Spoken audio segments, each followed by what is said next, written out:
Hello,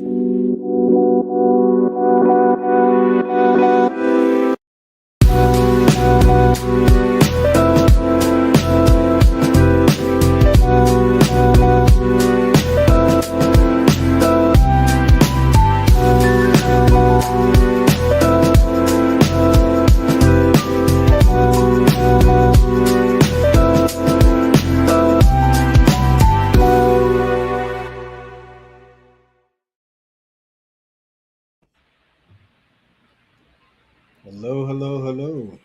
Howdy. I love that countdown music. It just always feels so. Oh yeah. Yay, thanks. I mean, I didn't compose it, but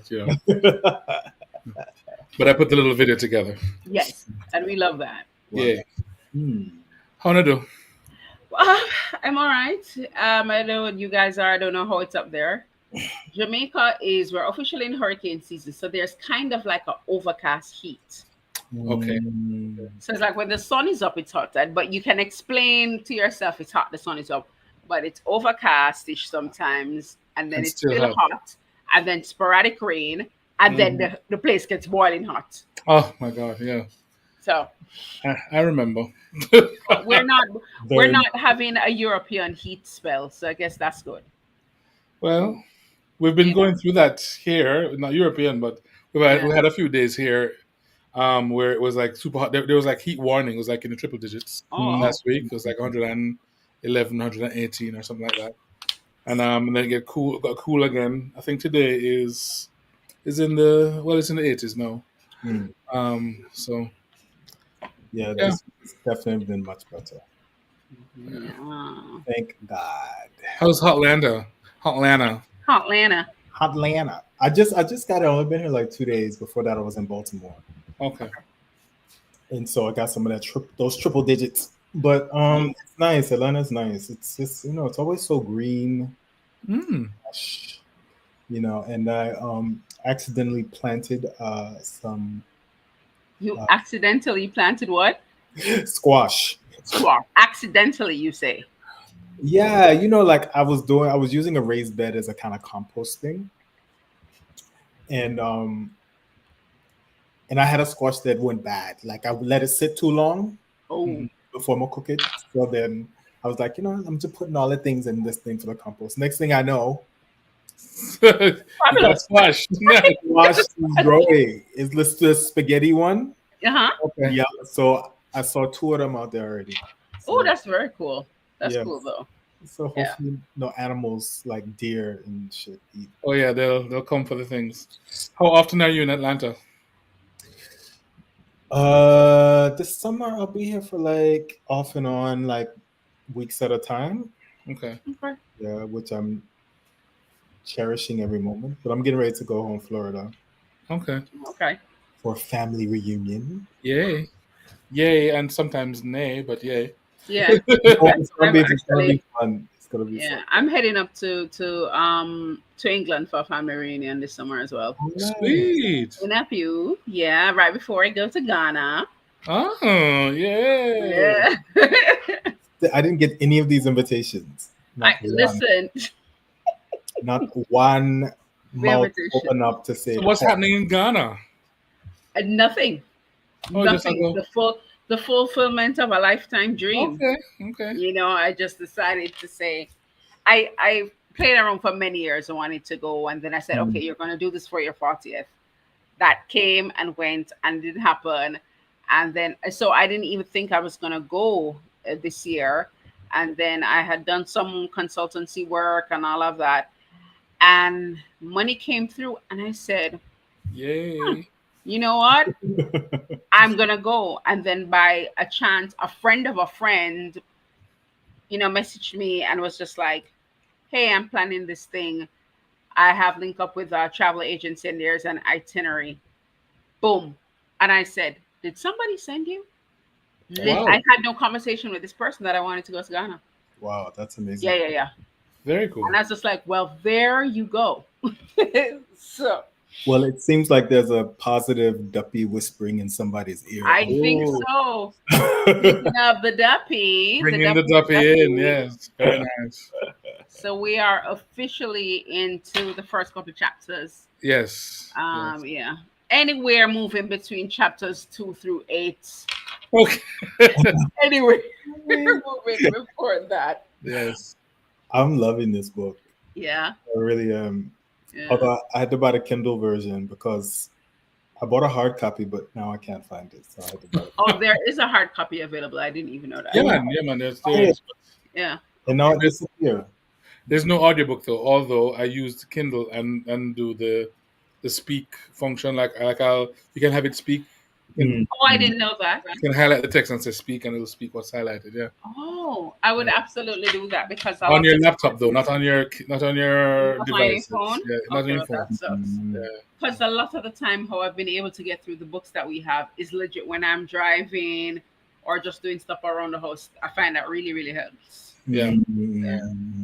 But you know what? Maybe I'm glad there's no audible version or no, because I can't imagine the accent situation that would be going on with this book. Well, having it do the Apple voice speaking is just as bad. So It's robotic. it's just as bad. It doesn't know patois. So No. yeah. Oh my God. So So what? Go ahead. Okay, now I was just saying, so what is one thing that we kind of read since last time that came out in your head and was just like, oh, this statement, this moment that happened in the book? One of the things that I loved is when the guide, what's the guide's name again? Hopetown. Yes. When Hopetown says, well, there's no hell, and if you want this, then you'll have it. If you don't want it, then you're not gonna have it in heaven. So it really says heaven is whatever you want, whatever you make it is what it will be, and so it's all up to you. That was interesting. That was okay. Yeah, there were two things for me. One is how he continues to sort of weave in sort of social commentary about Jamaica, and also the politics. When he starts talking, when the police and everything are going on, and it's just like, wait, how is it that this dead man doesn't have money in his wallet? Right. Yes. I don't know. And you automatically understand that, like, what he's commenting on is that the police often are not on the up and up. That they themselves will take this money. Right. From this dead person, was like one thing. And then there was another where they referenced the IMF. And how so there's a moment where they're talking about how around the money too, like, can't believe that this man gonna drop dead, he don't have money in his wallet, and then they're like, yeah, man, $20. It's like, no, it was much better under so and so's regime. Oh yes. The IMF come inside, like, people don't have enough money to and there's a few more partisan comments that drops as you kind of read, and you're like, and definitely I think, speaking of the Jamaica of that time and what was happening, and you definitely hear them talk about the labor versus socialism. It's all there. I mean, under the kind of witty commentary of this man's journey through to Heaven's Gate, and one of the and it's several moments of them that kind of stick out to me is this. So as you said, there's two. So there's the when he asks about him or the other lady, the Stush lady that he came upon, and they were at Heaven's mouth or getting to heaven. The covert, which is from minibus. Yes. Which I found was so very interesting, that they had to physically go on a minibus to drive to this cane piece to then walk to get to the mouth of heaven. And they're like, so what happened to this bright light tunnel that I'm supposed to see? And they're just like, that is American effort. Right. Or the government did not pay for that. They paid for automation. This is like, oh, the shade of the Jamaican government. And I think, and a lot of it is that social commentary going back to, again, just this idea, and especially of the time, of what places like North America and other places and what Jamaicans thought it would be. It's this it's this white light and everything that is amazing about there. So of course, the American government would pay for the white light. Meanwhile, we have to go up on a minibus, drive go out, so walk about 30 minutes through to a cane piece, and then I'm not gonna spoil it for you all, but he's now in heaven. Okay. Where I am at, he's now in heaven. But and heaven is absolutely Jamaica, by the way. So heaven is Jamaica. Um and it's all of the different social commentaries. So they get to the mouth of heaven, and there's a whole lot of different people, mixed races, obviously different socioeconomic thing, and just a lot of different staple Jamaican characters, and how they kind of talk about how it's so. One of them was very annoyed. By the way, lots of women, hardly any men talking, but lots of women talking about. One was she's so upset that she dropped down and she just wake up, so she never get to brush her teeth and wash her face, and this is the state that you have to go to heaven in. And then the other people who are just very, very disgruntled because them have to dirty up them good frock. That's at the morning, and one lady was saying, lucky thing she was on her way to church, for she's an Adventist, and she's in her good frock and her ear comb, and she said good going to heaven. Because any state you drop down is the state that you shall meet your maker in. But he was also very concerned that he'd have to go to heaven and mix up with all types, like mix up with thief, and mix up with all manner of evil. So if there's no hell, everybody's in heaven. That means I'm gonna mix up with everybody. And I was waiting to see if, as I was reading, if there was some clarity, because I haven't gotten there yet. But right, so this idea that there is no hell, but also that heaven is exactly how you make it. You want something, it shall appear. So that is very, very, very, very interesting. But I think there's something quite powerful and revolutionary about his approach to storytelling. Just this idea that heaven is very Jamaican, right? Like when you get the opportunity to make the world look like you, right, sound like you, feel like you, and it disrupts on so many levels these kind of narratives around sort of Christianity, around religion in general, that often is not centered in Blackness, is not centered in our cultures, and to make it so specifically Jamaican, which means it is also very African. Yes, in ways, you know what I mean? And it's really a really powerful thing. You know, and so even along the way to get there, all the things that he sort of pulls apart, and he's troubling these notions of, okay, in the troubling also supporting culture, right? Yes. So this idea, and even troubling culture, right? So this idea of like Duppy being something that's negative, right? But all of a sudden he's turned it into, if not a positive experience, something that's quite neutral. That The conservative idea of religion, and like when you're dead, you either go heaven or hell. But now he places it somewhere squarely in the middle, that it's neither. It's right? neither. Like you said before, like you get to choose to make the thing what it is. Yeah. This idea of waiting for the fiery chariot to whisk you off to heaven. Yeah. And then it's the minibus, right? And it's so wild because it's like all this sort of internalized oppressions. Yes. And biases that get unpacked very quickly in these first 3 to 4 chapters. And nothing is sacred. Even the wildness of him trying to touch this woman's yes. Yeah. And then I feel guilty because he think he gets caught doing it, right? And then it's just every sentence is like a revelation. Oh yeah. And hilarious. Which I really is just very like, oh, okay.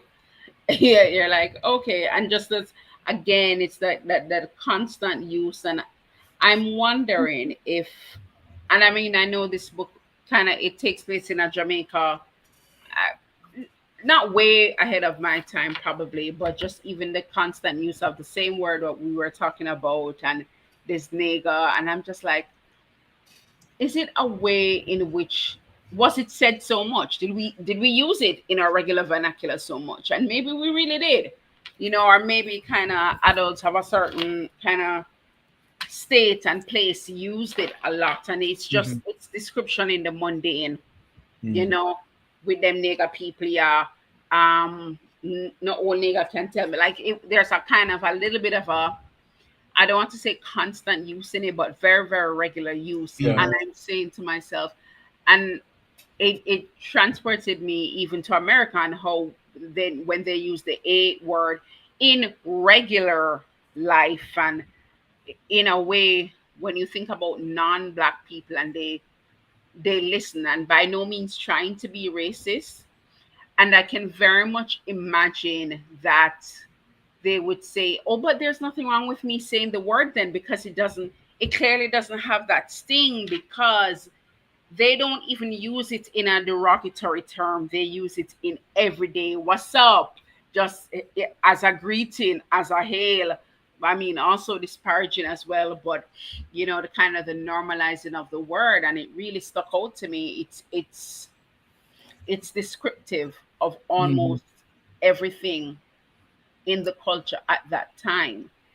Yes. Um, just to really mean unsightly and how I don't want to be mixed up in Mm-hmm. nigger things. Yeah, yeah, yeah. I And I wonder. mean, and I think there was a time when that word was used a lot more because I can Yeah, remember growing up, I heard it more, and then you just less and less and less. yeah, Even a word like coolie, you heard more yeah. at Way one point, less. and you don't hear it anymore, really. You know. I still hear it. I Well, still I still hear it, but really in a way that is meant so non-problematic. Like they really, really don't understand. And every now and again I might get a like somebody in class or a student who says it and I'm just like, we really don't say that word anymore. And they're mhm, like, but Mrs. just describing. I said, okay, and I get that for us, but imagine if you will, how this term is used outside of our context, mhm. which is strictly thing. And then I would hear it, I think, in foreign lands, that one, and the Mr. Chin versus Mr. Kong and all Right. of those things. And I find that actually I think the Asian community, the Jamaican Asian community, are doing a hell of a job on social media. Kind of, it still amazes me how much one of those the TikTokers might come and people are just like, I hear my people, but I don't see my people, and everybody, it's like an exacerbated rolling of the eye, like Mm. what you people sound like, Hmm. and discrediting whatever nation you are because you don't look like it. Right. And Mm. just them, their generation, kind of teaching even the older generations, teaching the diaspora, because I find it's problematic more in the diaspora or people who left the Jamaica of 20 years ago Mm. can't understand why Jamaicans don't necessarily, we don't groove with particular things anymore. And they're like, okay, so why not go on? So we're not saying to everybody anymore. We just don't do it Hmm. Yeah. because we're so well aware that everybody named Chin, and they don't want to be called Chin because my name is. Exactly. But If you, it's so interesting because it's like the diaspora Jamaicans are always like, we want Jamaica to grow and progress, right? Across, you know what I but mean? not, Like, but not always. of Not, but course. sometimes not always. The to grow and progress outside of the Jamaica we knew when we left. Yes. So we still want to feel like, okay, this is something I'm familiar with. I mean, like I mean, my father's not Chinese; he's Indian, but people used to call him Mr. Chin all the time, and he used to come in a name Chin. Not even close. Is Wow. You always used to have to do that. I've been a name Chin. it real? And you see, Michael, I didn't know that because in my head, I was thinking like you are more of Irish, Scottish, something That mix, too, but my and yeah, because you yeah, are a mix of everything. yeah, yeah, yeah, Yeah, yeah. But he looked very Indian. yeah, yeah, So I yeah. mean, but even if he had the Scottish and the other thing, but he looked very Indian, and so Mhm. they'd call him. Some people would call him. It's just a way of saying not like me. Yeah, You're not like me, so you're at this or you're at that. So Right. yeah. and whichever one stick. So Mm. And I think I wondered about that all the time, just in terms of So this is, you know, damn near a sin in Guyana, Trinidad, and saying those things. I wondered how Jamaica of the Caribbean islands escaped that particular thing, because our people really don't see it as problematic Right. in many ways. And I'm wondering if the rest of our Caribbean nations are like, no, you don't do that. I wonder what led to kind of our island in particular, the immigrants who came here, how we kind of escaped some of those lines. Like we didn't escape it, but we did. You know, in terms of understanding, we have a serious class issue. Class issue really is a race issue. But yeah, I wonder if you guys are understanding. What do you think? Yeah, I think it's I think it's numbers. I think it's. I think it's numbers. I think it's also arrogance. Also, how you mean? Jamaicans are very arrogant. We are extremely. So a lot of times it's like, well, I mean, you know, just so we stay. So this is what we call it. So that's it. Yeah, if you don't like it, then you're soft. You know, you kind of yeah. Me call carpenter carpe. Me call Mr. Chin. Me call right. So we call a black man black Mr. Blacks. Yeah, we are terrible. Yeah. Actually, it's an arrogance. A part of it is like an arrogance. It's like, yeah, whatever. Yeah, but what? But how can it? I guess the question becomes, in how can the arrogance survive? Like, what allows for the? It survives in the island, but the minute they leave and they get corrected, then we're quick to adjust. Yeah.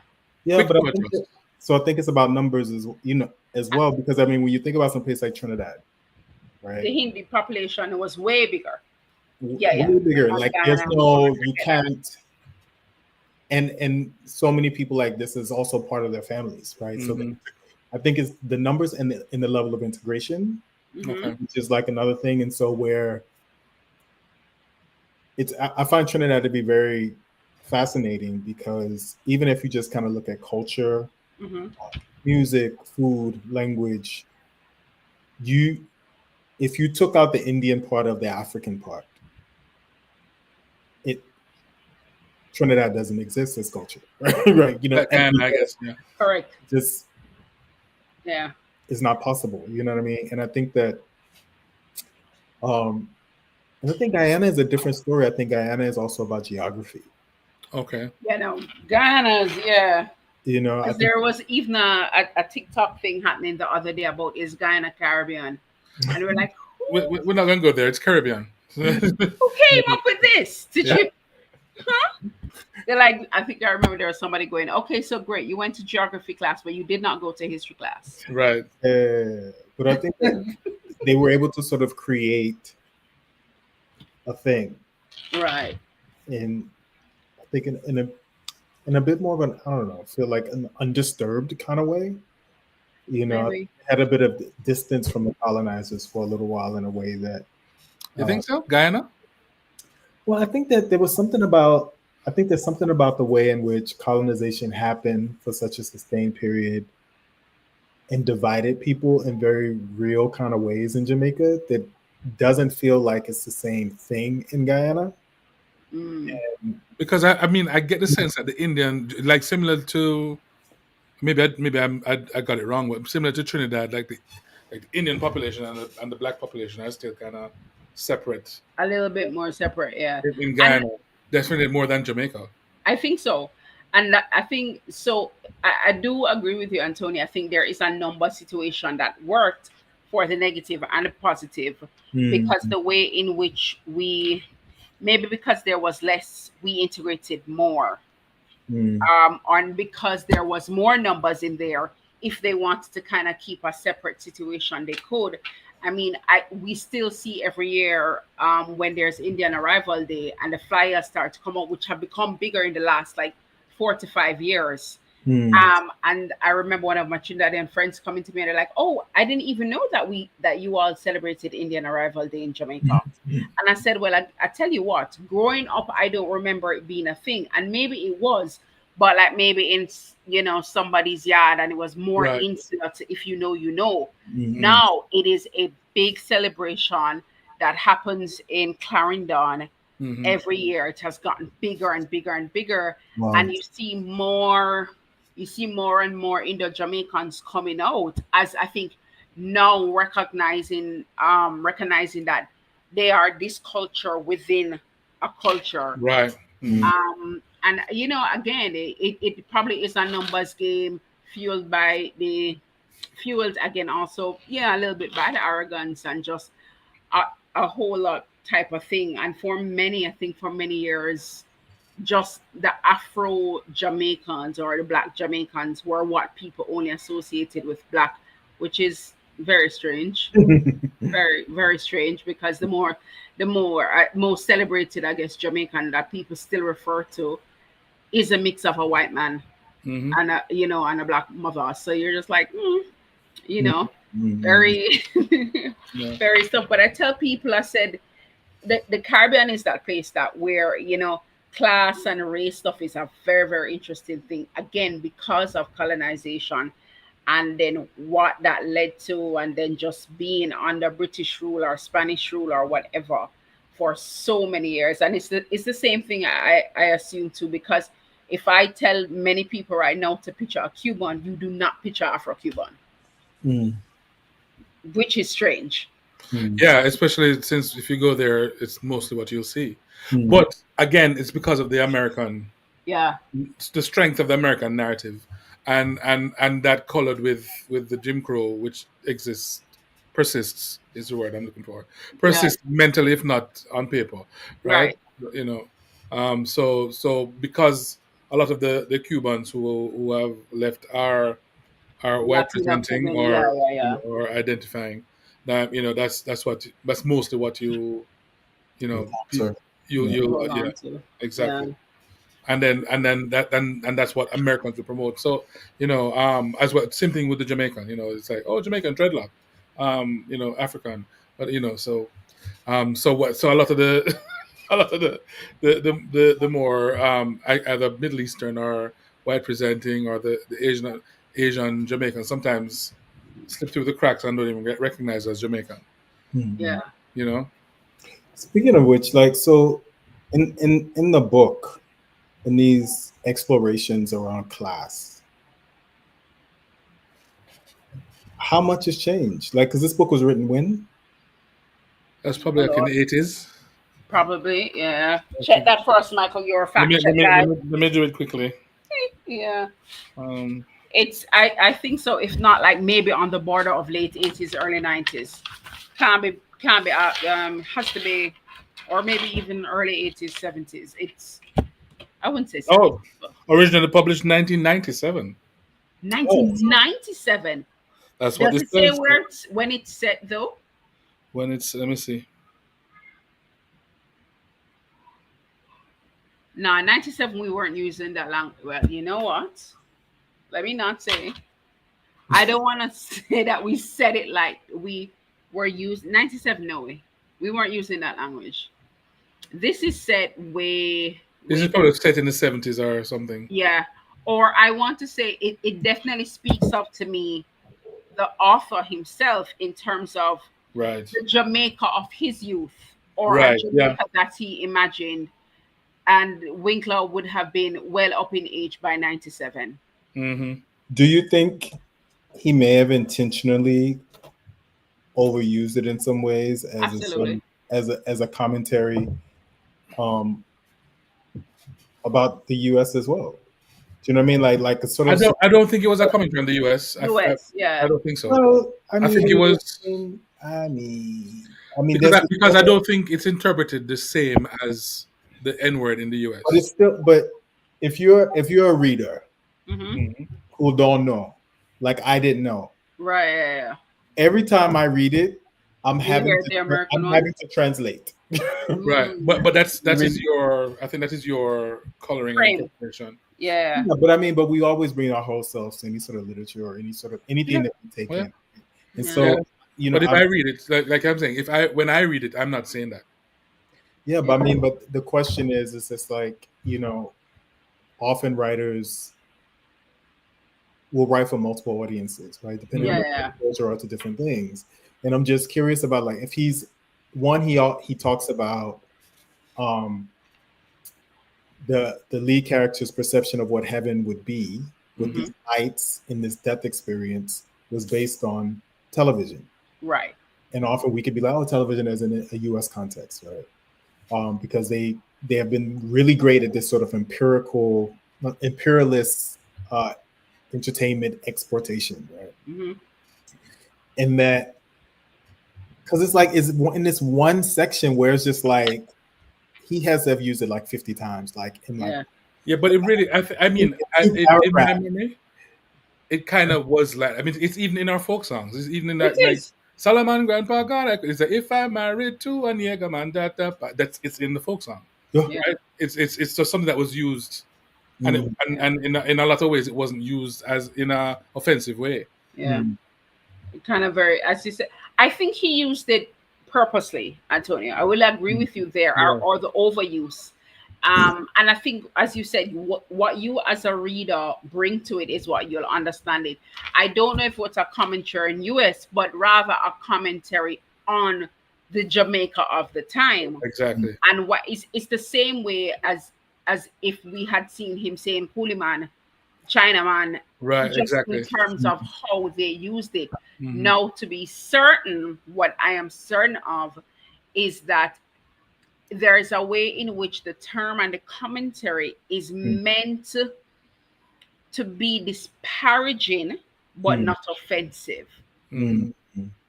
So and kind of, that's the thing. It's a thin line, but yes, it's a thin line, which again is how Jamaicans use many things. One way dirty, dirty nigga. Yeah, true. So I am poking at you, and I think certainly, and what I will say is that if any, there might have been an overuse of it for him poking fun at. I'm sure there might be somebody saying, Anthony, you as a white presenting Jamaican not be using that word. Not be using that word. So he wrote a black character and let him do it. Yeah. Because I'm fairly certain he faced criticism for it. I mean, it's so wild because I forget that he's a white guy. Yeah. But that's the point. Yeah, no, like completely. Like, I mean, that's the brilliance in his ability.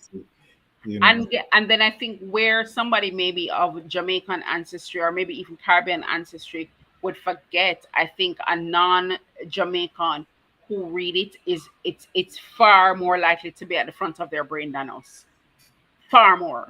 Because we're just like, this is just I in my head, it could have easily just been an uptown black Jamaican author. No, but serious, until you said it, I get reminded us just now, I completely forgot. Yeah. Like, but I think that's a credit to his authorship. Absolutely. And the fact that he could do it. And then I think that's just his style in terms of, because I gather from other Winkler books is that he makes you forget him and who he is when he writes these characters and how you're commenting on these characters. You know, when them was talking about a madman. Or, you know, this man here was died. I'm going to Duppy heaven. And it's the same, you know, another writer who does that and has done it all his career is Athol Fugard. Is? Athol Fugard from South Africa. Okay. Sisley Bonzi is that, like, he's writing Black lives. You know, like his entire career, he's written Black lives. Yeah. He is known as like the preeminent sort of South African playwright. Okay. I mean, he's also celebrated, you know, I mean, in South Africa. There's and he's a white South African. Yay! When I tell you, he is white. white. Right? Yeah, he transitioned recently. Oh, okay. So his work is celebrated, you know, and I think, and partially because, he was also part of a cohort of artists across difference that use art to push back and fight against the apartheid regime government. So that's what those stories did, and that became who he was and his voice. You know, and I wonder, I don't know, like, do you know like what his political leanings were? Who, Winkler? Winkler, yeah. I don't know. Political or social leanings. No. I don't know. Maybe by the end of the book, maybe I will have. But he's also such a good author that you don't know. No, it's funny because there's a way in which a lot of people might guess by writers and what they choose to write about, which side, of the fence they're on. And then there's a way in which you never know. Because if I'm a good writer and I just have a real sense of what's going on around me and I want to banter to a particular thing, I can. And again, if I'm writing about the Jamaica of the 70s and writing about what was, I think, ruling at the time, my color might seem one way, and I don't mean skin color, my political color. And then if I write about Jamaica in the 80s, that color might be the opposite one, just because of perhaps who was the ruling party and what was going on, and whether you agreed or disagreed, or how you painted the Jamaica of that time. I mean, I think it's one of the things, but I think for me, what is coming out is just how much culture is the thing that we're looking at. And I think in the time here that we have gotten back to a place where skin color is doing so much again in the world right now. Skin color, nationality versus culture, and what culture does, and how culture makes way for everyone to come to the table with their feelings and their whole selves, and even from the South African to the Jamaican to whatever many other different cultures there are now, and how it reflects that, for the good and for the bad, mind you. Yeah. Wow, this book takes us into some deep places. It did. And it's a comedy. And for Mr. Winkler here, I think might have just been trying to get us to laugh. Exactly. But it does. I like it very beautifully. Yeah. He does. I mean, one thing I do is his imagery, his writing style about imagery, awesome. Because you're there. Yeah. You read it and you're there. And you're seeing the things and you're seeing the colors. He's talking about the greenness of the rolling hills and the cane piece and the heat beating down on their back as they're walking through the culvert, but they can't feel the heat. But it was weird because when they got on the minibus, he was talking about the crowded people and the elbows and the whatnot and the smell of the people. What you smelling? You can't smell nothing. I thought that too, Michael. He plays around with what Duppy can feel and hear as to his liking. Like when there's a rhyme and reason. He could kick the dog because of Hopetown, or was it Hopetown in him? Yeah, Hopetown. Because of Hopetown, but he couldn't, feel up the maid. But I mean, he sets the conventions in a way where it's just like, with the help of the guides, you're able to traverse the world in a very solid kind of way. Yes. Okay. And, although he did scale that tree. He did. And sat on a branch. He did, yeah. And hid behind some leaves. So somehow, I don't know. Maybe it's your level of doppiness. Perhaps the guides can do particular things here on the earthly realm. Yeah. But when you get there, so it should be interesting as it kind of unfolds. Yes. What is happening, and so I can prips you and tell you that apparently in heaven is earth. Let's just say that heaven is earth. So we're already there. Is basically we're already there. Yeah. Just better. Yeah. With what is there? Is there a Marley line about heaven on earth or something like that? Somehow something is coming up into my head right now. It's the church. It's our church thing coming in your head. Or something. I don't know. There's a Marley line in one of his songs where it's saying, like he said, his heaven is already here on earth. Oh. Look, something yours on there. I think now you see that. You stand up for your rights. You stand up for your rights. Yes. Yeah. There's a line in there. Yeah, you're right. Yeah. Very good, Michael. Very good. I just can't remember what the line is, but I yes, know it is get up, stand up. yes.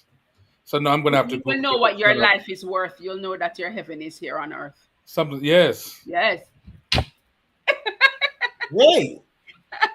we did it. Teamwork. We Well did done. it. Oh my And I god. was a witness. Yes. Yeah.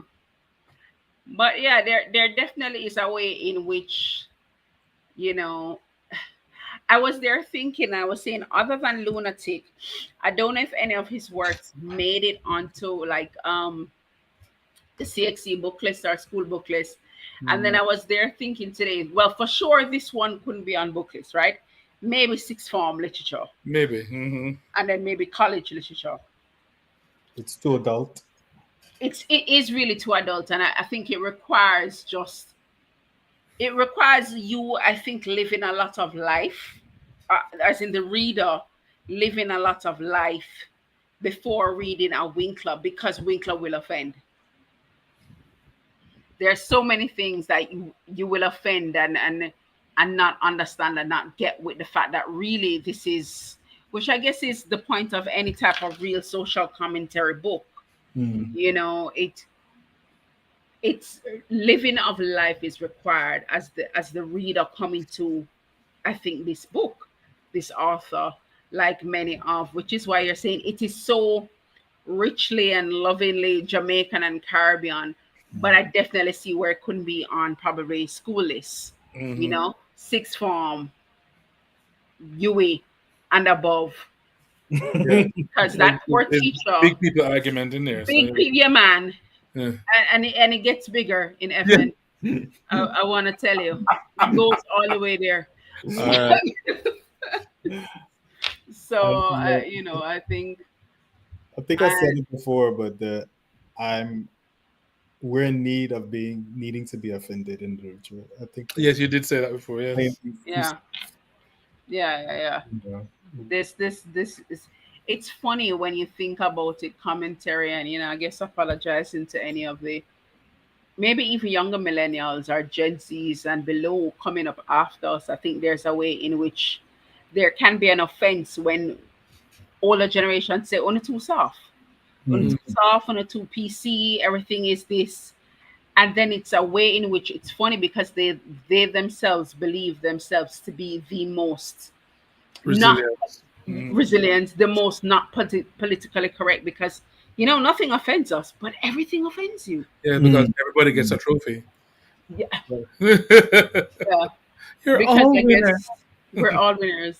You're all winner. It's such a funny thing. It's like, as somebody who can look at like a kid and go, I get that you want to give everybody a ribbon at sports day or whatever. It didn't kill me that I didn't get a ribbon, because I guess, how do we then teach the lesson that it's okay if you didn't lose? That don't mean that you don't try again next year. Yeah. Mm. Mm. Or Mm. learn the lesson that maybe this thing is not for you. And maybe this, maybe you should not be in sports. Right. Perhaps your dream lies somewhere I learned else. that lesson. I learned that. I learned it the hard way by not getting the ribbon. Or actually, not even getting chosen. So. Gosh, man. But it is hard, Yeah. it is a hard lesson. Mm. When they used to kind of bring out two players, and you see it in movies, culture, a lot of culture pop icon from North America, but it happened in Jamaica in same way, two star players or whatever. And they're like, okay, just randomly pick your team, who you want on your team, and you're standing up there last, like, okay, I guess nobody wants me on their team. Hmm. Mm. Mm. But then there's stuff. But then if you, as you say, if you give everybody a ribbon, how do you then teach resilience if everybody gets a ribbon? Hmm. Exactly. So I don't know. So definitely some of those books or whatever are there. So there's just ways in which, when you think about cancel culture, and I guess going to those things, like, I love it and then I don't. Mm. Hmm. Yeah. How do you hold accountability without canceling? I don't think Sure. cancel. I mean, sometimes people need to be canceled. You know Yeah. what I mean? I think like it's a Blurred. continuum. You know what I mean? Like there's Yeah. it's a spectrum, Yeah, right? yeah, Yeah. yeah. So it's just like if you, because I think that we have um, moved to a place globally. It's just that sometimes the penalties just aren't harsh enough. Yeah. And the truth isn't, that Dunning Kruger effect. We talk about it a lot. The Dunning Kruger effect is where someone moves like and acts as if they're an expert in a thing, Okay. but they actually know nothing about the thing. Yeah. Fabulous. They're as far removed from expert level as possible, but you see a lot of these people around you, and Yeah. there's a flip to the Dunning Kruger effect where someone is actually very knowledgeable about something, but they doubt themselves, Yeah. and they don't step into their greatness in that area because they're while the other person who don't know nothing Yeah. is charging ahead and making a mess of things, but still, they talk a lot and they're brave enough to just go, yes, I know all about this. I'll fix it. I mean, you see it in government, of course. I mean, you see it Yes. all over. You see it in academia. You see it everywhere. Definitely. See it in our families. Yeah. Oh my God. I mean, it's usually that relative that's just like talking too much, talking too fast, and giving you advice on your life Yes. Yes. when their life is like a train wreck. Well, now what happened to the wounded healer, guys? Yeah. You know what I mean? My life is a train wreck. That's exactly why I can tell you and give you advice. But are you acknowledging your train wreck? Exactly. That might be the truth. That And might acknowledging that you know absolutely nothing be nothing about about this. my career, my path, which is a very different place than this train wreck that you've been living. Yeah. Yeah. You know, like you're over there train wrecking plumbing. I'm over here in the legal field. Yeah. Yeah. So therefore, What how are you can you? like? Yeah. I always think about that. Especially sometime when it comes to like our politicians and how when they're creating the cabinet.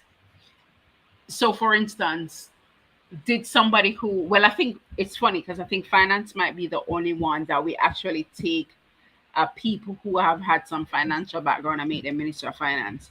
But the fact that I can move you to agriculture, I can move you to justice, I can move you to anything, and you know nothing about it, Nothing. it's frightening to me.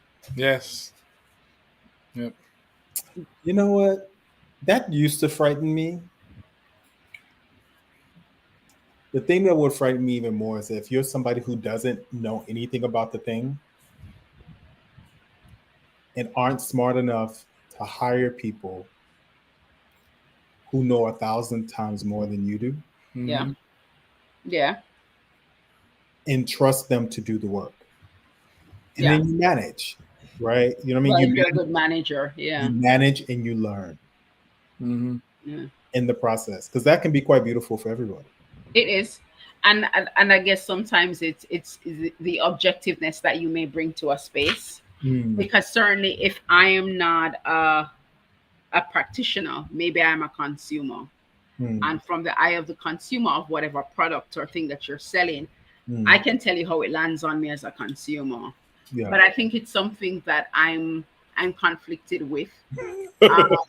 Yeah, no, because I can understand. I mean, Michael will know what I'm saying. But if I become the principal of an arts college, yet I've never done arts, it's problematic. Yes. Don't call any names, Shauna. I'm not. I'm just saying it's problematic. But then, if said college is going through financial difficulties, and I am a business person, maybe I'm a good hire. Maybe. Because if what we want to do is bring the school back up to a financial place, it's. I don't.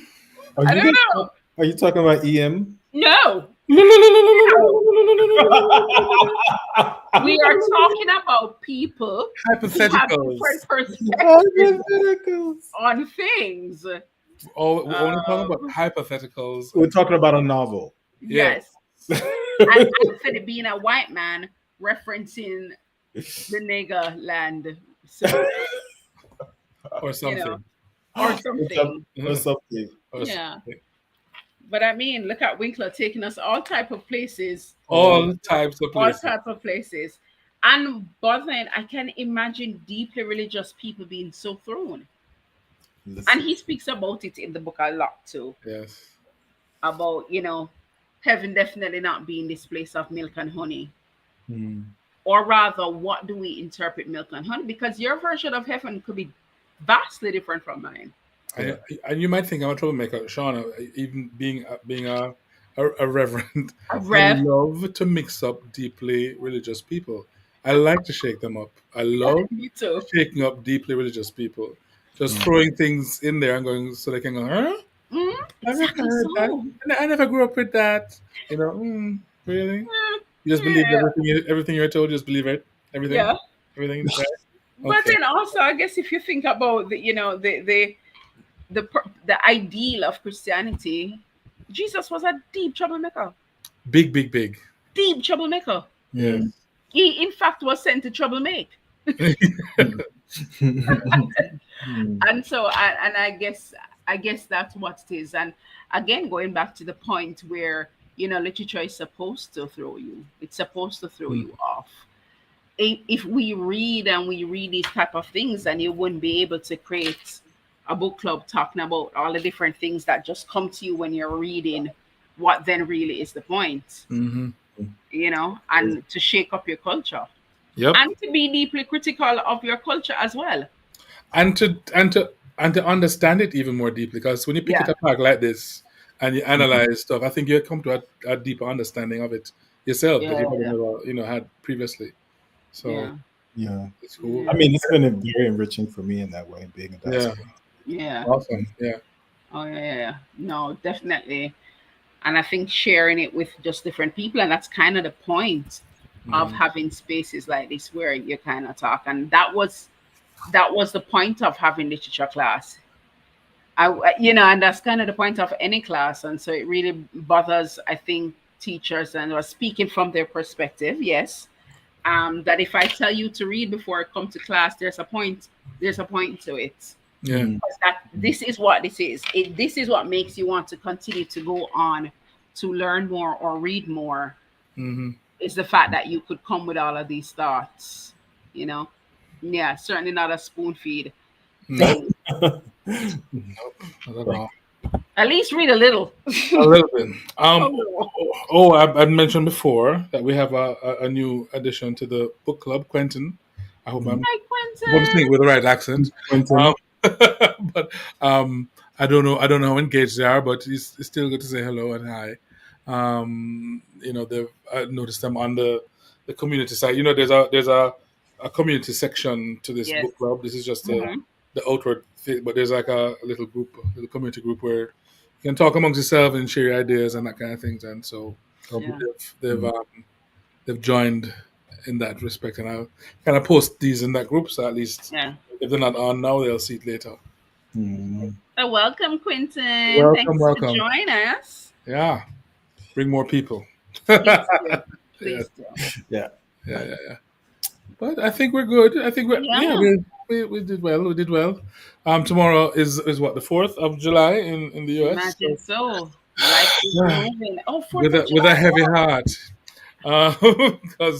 because of everything that's going on. Yes. Yay. Oh, I'm sure there'll be Yeah. lots of fireworks in the skies if nothing is Pa, happening. pa, pa, pa, pa, pa, pa, pa. Okay. Yeah. So, yeah. Happy Independence. Happy Independence. Yes. And in Yes. about a month or so, we'll be wishing several other Emancipendence. countries. Yes. Mm. Yeah, Yes. Yeah. Independence season 2, which again, this year also being an election year in Jamaica, Yeah. is going to come with all its Yeah. all its stuff as well. All this stuff. Wow. Yeah. Can't Yeah. get away from It it. does. Yeah. Well, we have to keep doing what Mr. Winkler does. Yeah. Right Laugh, and laugh. Laugh. laugh and excavate. Yeah. Laugh, laugh and excavate a comment. Yeah, Yeah, absolutely. Yeah. definitely. Or make new worlds. Yeah. Yeah. Create. Vision. Great. Create. Yep. Great. Absolutely. Yeah. All right. Till next time. Alrighty. Yes. Bye all. Bye.